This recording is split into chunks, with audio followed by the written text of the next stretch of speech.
क्या आपने कभी महसूस किया है कि दिमाग शांत ही नहीं होता?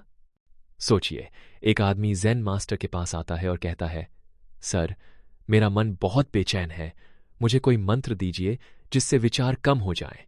अब आप सोच रहे होंगे, क्या कोई जादुई मंत्र वाकई मन को शांत कर सकता है? ज़ेन मास्टर ने कहा, मेडिटेशन करो, धीरे धीरे मन शांत हो जाएगा। लेकिन आदमी ने तुरंत टाल दिया, मुझसे ध्यान नहीं होता, ध्यान लगाते ही और विचार आने लगते हैं, वो भी निगेटिव। क्या आपको भी ऐसा लगता है? अब यहां ध्यान और मंत्र दो तकनीकी शब्द आ जाते हैं। ध्यान यानी मेडिटेशन वह प्रक्रिया है जिसमें हम अपने मन को केंद्रित करते हैं, और मंत्र एक विशेष शब्द या वाक्य जिसे दोहराने से मन स्थिर होता है।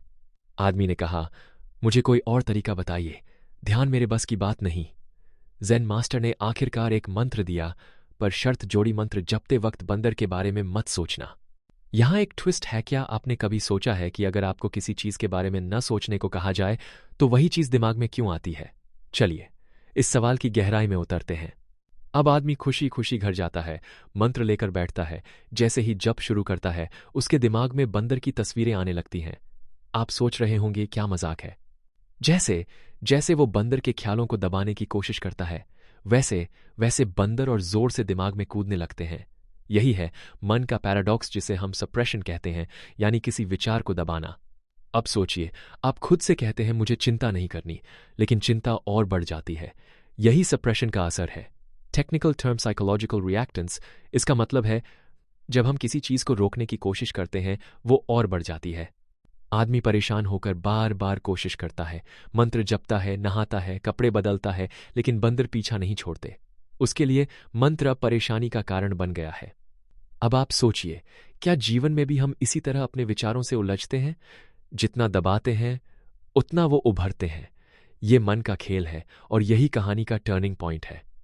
अगली सुबह आदमी दौड़ता हुआ ज़ेन मास्टर के पास आता है। सर, ये कैसा मंत्र था? कल तक मैं बंदर के बारे में सोचता ही नहीं था, अब हर जगह बंदर ही बंदर। अब मास्टर ने सीधी बात कही, कुछ मत करो, मंत्र छोड़ दो, बस बैठो और शांत रहो। हैरानी की बात, जैसे ही आदमी ने मंत्र छोड़ा, बंदर गायब।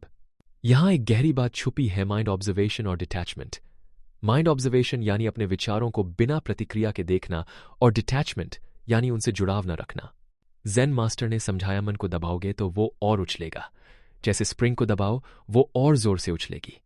अब सोचिए, क्या समाधान है? बस अपने विचारों को देखें, उन्हें आने दें, जाने दें, बिना लड़ाई या दबाव के। यही माइंडफुलनेस है, और यही मन को समझने का विज्ञान। अब सवाल उठता है, अगर विचारों को दबाना नहीं है तो करना क्या है? जवाब है ध्यान। पर ध्यान का क्या मतलब है?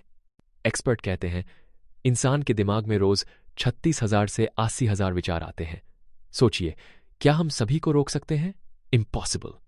यह है कॉग्निटिव ओवरलोड, यानी दिमाग में इतनी जानकारी भर जाना कि वह थक जाए। जब हम ध्यान शुरू करते हैं, पुराने इंप्रेशंस यानी मन में दबी यादें और भावनाएं बाहर आने लगती हैं। ठीक वैसे जैसे घर की सफाई में पहले सारा कचरा दिखता है। शुरुआत में ध्यान करते वक्त ज्यादा विचार आए तो घबराएं नहीं, बस उन्हें देखें और खुद को डिटैच्ड रखें। यही विटनेस कॉन्शियसनेस है, किसी साक्षी की तरह अपने मन का अवलोकन करना। अंत में धीरे धीरे अभ्यास से मन शांत होने लगता है, विचार कम हो जाते हैं, और आप पाएंगे कि असली शक्ति मन को कंट्रोल करने में नहीं, बल्कि उसे समझकर स्वीकार करने में है। यही है ध्यान की गहराई, और यही आपके मन की असली आजादी की शुरुआत।